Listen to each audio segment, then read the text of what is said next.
अस्सलाम वालेकुम नाज़रीन, सकलन हम आपसे मुखातिब है। नाज़रीन, अहम तैनाती के मामले में आज बड़ी अहम पेशरफ्त हुई है, जिसके मुतालिक अपने नाज़रीन को आज बताएंगे। अब तक मामला ये काफ़ी लटका हुआ था और काफ़ी इस पर सियासत भी खूब की जा रही थी। कभी कहा जा रहा था कि इमरान खान साहब का लॉन्ग मार्च असल में ये जो अहम तैनाती होनी है, यानी आर्मी चीफ को जिसे प्राइम मिनिस्टर ऑफ पाकिस्तान हमेशा से सिलेक्ट करते हैं, इसकी जो सिलेक्शन है उस पर इमरान खान साहब को एतराज़ है। कभी खबरें गर्दिश करती हैं कि जो एस्टेब्लिशमेंट का जो नुमाइंदा है या एस्टेब्लिशमेंट जिसे चाहती है आर्मी चीफ लगवाना, उस पर नवाज अली खसूसन नवाज शरीफ साहब नहीं मान रहे, और उन्हें भी जिस तरह से फैसल वाडा का एक किरदार पाकिस्तान तहरीक इंसाफ से उभरा है, इसी तरीके से उन्हें भी अब ब्लैकमेलिंग के लिए मुख्तलिफ लोग सामने इस वक्त आ रहे हैं। लेकिन अब शायद वो मामला वो पेशरफ्त हो चुकी है या होने वाली है चंद ही लम्हों के बाद, और आप तक वो खबर भी इस वक्त पहुंच जाएगी क्योंकि 29 तक अहम तैनाती होनी है। लेकिन उससे पहले आज prime minister of Pakistan Shahbaz Sharif साहब ने एक इजलास अहम इजलास आज तलब किया है, जिसमें इस वक्त वजीर दाखिला राना सनाउल्लाह जिसमें शामिल हैं, जबकि वजीर दिफा इस वक्त ख्वाजा आसिफ और वजीर कानून वो भी इस वक्त इस मीटिंग में इस इजलास में शामिल हैं। चूँकि अभी वो मामला इस वक्त ज़ेर गौर है और देखा जा रहा है कि किसको अब सिलेक्ट करना है, क्योंकि सिलेक्शन नाज़रीन आईन पाकिस्तान के मुताबिक प्राइम मिनिस्टर को ही ये इख्तियार हासिल होता है कि वो किसी भी शख्स, यानी उसे एक समरी अरसाल की जाती है और उस समरी में से किसी एक शख्स की अपॉइंटमेंट होती है, किसी एक शख्स को सिलेक्ट करके आर्मी चीफ नेक्स्ट 3 ईयर्स के लिए अपॉइंट किया जाता है। तो इसी हवाले से नाज़रीन, इजलास आज बड़ा अहम इजलास इस वक्त जारी है, जबकि 5 नाम अक्सर ये चहमगोइयाँ की जा रही थी या मुख्तलिफ बातें होती थी कि आखिर वो कौन से 5 नाम हैं, कौन सा शख्स इस वक्त अहल है, किस शख्स को नवाज शरीफ चाहते हैं कि वो आर्मी चीफ तैनात रहे, या जबकि किस शख्स को एस्टेब्लिशमेंट की जानिब से किस शख्स का नाम आना चाह रहा है, और इमरान खान साहब का मंजूर नज़र कौन है। अक्सर इस बार काफ़ी बहस मुबासा हो चुका है। तो वो 5 नाम जो इस वक्त एक समरी में एक लिस्ट मुरतब की गई और लिस्ट प्राइम मिनिस्टर तक पहुंचाई गई। वजीर दिफा आज उस लिस्ट को ख्वाजा आसिफ यानी उस लिस्ट को अब इस वक्त इजलास में prime minister of Pakistan Shahbaz Sharif साहब के पास लेकर जा चुके हैं। वो नाम 5 नाम कौन से हैं, ज़रा आपको वो 5 नाम बताते हैं। सबसे पहला नाम इस वक्त नाज़रीन लेफ्टिनेंट जनरल आसिम मुनीर का इस वक्त पहला नाम है। क्यों इनको फर्स्ट उसमें रखा गया रो में, क्योंकि नाज़रीन ये मोस्ट सीनियर पर्सन है। इवन के 27 नवंबर को इनके रिटायरमेंट का वक्त भी करीब है। 27 नवंबर इनका लास्ट डे है, लेकिन चूंकि ये पाकिस्तान में और इसमें एक्सटेंशन किसी को भी देकर आर्मी चीफ तैनात किया जा सकता है, जबकि कानून के मुताबिक आइन के मुताबिक 29 को तैनाती होनी है और 29 को देखा जाएगा कि मोस्ट सीनियर पर्सन किसने होना है। लेकिन अगर कानून और आइन को मद्देनज़र रखा जाए तो लेफ्टिनेंट जनरल आसिम मुनीर वो 27 को रिटायरमेंट उनकी हो जानी चाहिए और उनका नाम प्राइम मिनिस्टर सेलेक्ट नहीं कर सकते। लेकिन आपको भी मालूम है, हमें भी मालूम है कि ये पाकिस्तान है, यहाँ पर कुछ भी पॉसिबल है। तो लेफ्टिनेंट जनरल आसिम मुनीर ही वो वाहिद शख्सियत हैं इस वक्त लिस्ट में टॉप पर भी हैं, और इस वक्त मंजूर नज़र हैं जनाब नवाज शरीफ साहब के, मंजूर नज़र हैं दीगर जो पीडीएम के रहनुमाओं से मुराद मुस्लिम लीग नून के रहनुमाओं के ये मंजूर नज़र हैं, और मुस्लिम लीग नून चाहती है कि यही शख्स आर्मी चीफ तैनात रहे। अब नंबर 2 देखते हैं जी। नंबर 2 है जी लेफ्टिनेंट जनरल साहिर शमशाद मिर्ज़ा। ये आते हैं सेकंड, यानी अगर 27 को रिटायरमेंट हो जाती है जनरल आसिम मुनीर की, तो 29 की जिस शख्स की सीनियरिटी बेस पे अपॉइंटमेंट होनी चाहिए वो है लेफ्टिनेंट जनरल साहिर शमशाद। इनके मुतालिक भी खबरें खूब इस वक्त गर्म हैं। काफ़ी हल्कों से कोशिश भी की जा रही है कि इन्हें आर्मी चीफ पाकिस्तान का अपॉइंट किया जाए। तीसरे नंबर पर नाम है नाजरीन लेफ्टिनेंट जनरल अजहर अब्बास का। ये थर्ड नंबर पे सीनियरिटी की बेस पे थर्ड नंबर पे इनको रखा गया है, जबकि चौथे नंबर पे लेफ्टिनेंट जनरल नुमान का नाम शामिल है।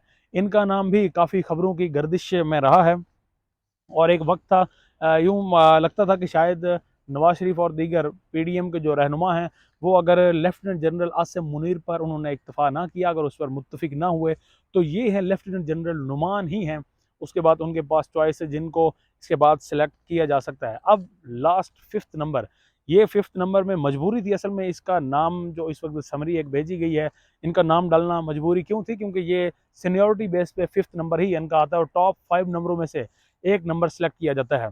तो ये नाम है जी, आप सब इनको जानते हैं, ख़ुसूसन इमरान खान साहब के हवाले से इनकी बड़ी खबरें भी गर्दिश में रहती हैं, और इन्हीं के मुतालिक आसिफ जरदारी साहब भी एक बड़ा तगड़ा बयान दे चुके हैं, जबकि इनकी अपॉइंटमेंट मुबैना तौर पर जो इतलात हैं मरियम नवाज़ साहिबा ने इन्हें पेशावर से इन्हें क्वेटा की जानिब इन्हें भेजा था। इनकी अपॉइंटमेंट वहाँ पेशावर से क्वेटा करवाई गई थी। इनका ट्रांसफ़र उन्हीं को बाज़ औक़ात ख़बरें ऐसी हैं कि उन्हीं को समझा जाता है कि मरियम नवाज़ की वजह से ही हुआ है। तो ये जनाब कोई और नहीं, ये लेफ्टिनेंट जनरल फैज़ हमीद साहब शामिल हैं।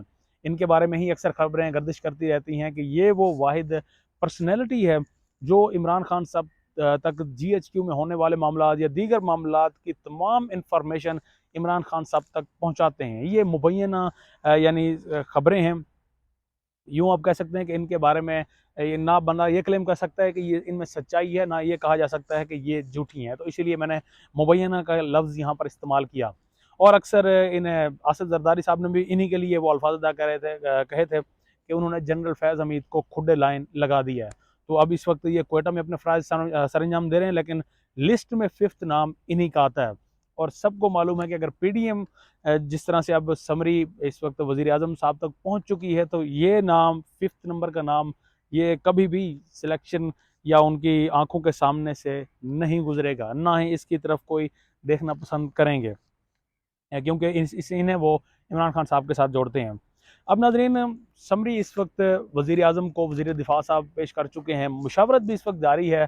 तीनों जिस तरीके से मैंने आपको बताया, वज़ीर दाखिला इस वक्त मौजूद हैं, वज़ीर दिफ़ा मौजूद हैं, प्राइम मिनिस्टर खुद वहाँ पर मौजूद हैं।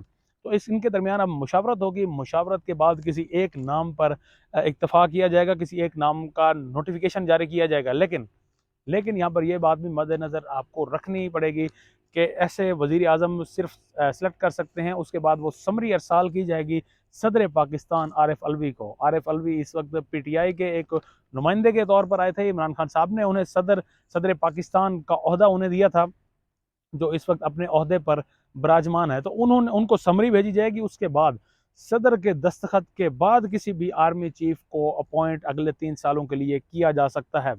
लेकिन सदर तो वो इस वक्त पाकिस्तान के सदर हैं, PTI की तरफ से अपॉइंट उनको किया जा चुका है। लेकिन नाज़रीन, यहाँ पर एक चीज़ तो बड़ी वाज़ेह है कि PTI का अब मौक़िफ़ जो सामने आया है, उनका यही कहना है कि वो आर्मी चीफ़ की तैनाती पर किसी किस्म का कोई इशू नहीं चाहते। जो भी आर्मी चीफ़ तैनात कर दिया जाए, उन्हें इससे कोई प्रॉब्लम नहीं। ख़ुसूसन शाह महमूद कुरैशी का भी यही बयान सामने आया है कि उन्हें आर्मी चीफ़ के किसी भी नाम पर कोई एतराज़ नहीं है। और सदर पाकिस्तान को ये कहा जा चुका है, या सदर पाकिस्तान जो फ़ैसला करेंगे वो PTI का ही फ़ैसला होगा। इससे पहले बिलावल भुट्टो ज़रदारी भी एक धमकी आमेज़ लहजे में सदर पाकिस्तान को कह चुके हैं कि उन्हें अगर ख़ुद को अब साबित करना है कि वो पाकिस्तान के सदारत के अहल हैं, तो उन्हें जो भी आर्मी चीफ़ का नाम है उस पर दस्तखत कर देने चाहिए। और मेरे ख़्याल में आइनी तकाज़े भी यही हैं कि अब सदर पाकिस्तान को जो भी नाम आएगा उस पर दस्तखत कर देने चाहिए। तो ये नाज़रीन, इजलास के बाद अब सदर तक ये समरी पहुँचेगी और सदर पाकिस्तान के दस्तखत के बाद अब तक जो नए आर्मी चीफ़ की इत्तलात हैं या अब तक जो ख़बरें हैं वो नए आर्मी चीफ़ की पहुँच जाएंगी। और उसके बाद आपको मालूम होगा अगले 3 सालों के लिए चीफ़ ऑफ आर्मी स्टाफ किसे तैनात किया जाएगा। लेकिन अब अभी तक की अगर बात करें तो अभी तक लेफ्टिनेंट जनरल आसिम मुनीर का पलड़ा भारी है और यूँ मालूम होता है कि उन्हें ही पाकिस्तान के प्राइम मिनिस्टर उन्हें ही सिलेक्ट करेंगे। इसके अलावा नाज़रीन, ज़रा एक और ख़बर शामिल कर लेते हैं। आज़ाद कश्मीर में इस वक्त चूँकि बल्दियाती इंतखाबात होने को हैं, तो नून लीग ने वहाँ पर आज़ाद कश्मीर में बल्दियाती इंतखाबात के लिए फ़ौज की तैनाती के लिए इलेक्शन कमीशन को एक ख़त लिखा है। नाज़रीन, आपको याद होगा ये वही नून लीग है जो अक्सर वोट को इज़्ज़त दो का नारा लगाती रही है। ये वही नून लीग है जो अक्सर कहती रही है कि 2018 का उनसे इलेक्शन खींचा गया, खींचने में फ़ौज मुलव्विस थी। ये वही नून लीग है जो कहते थे कि हमारे से वहाँ पर जो फ़ौजी तैनात होते थे, ज़बरदस्ती लोगों को ठप्पे लगवाते रहे हैं PTI पर। 2018 के इलेक्शन की बात हो रही है। अब वही नून लीग है जो कुछ दिनों पहले वोट को इज़्ज़त दो के अपने नारे से पीछे हटी। अब वही नून लीग है जो इलेक्शन कमीशन को फ़ौज की तैनाती के लिए ख़त लिख रही है कि आज़ाद कश्मीर में बल्दिया इंतखाबात के लिए आप फ़ौज को तैनात करें। तो ये है टोटल क्रेडिबिलिटी इस वक्त मुस्लिम लीग नून की। यानी इन्होंने अब तक, इनका एक वतीरा था कि एक भाई पाँव पकड़ता है तो दूसरा गिरबान पकड़ता है, वो भी इक़्तिदार में आने के बाद। इक़्तिदार से पहले ये दोनों भाई पाँव ही पकड़ते हैं।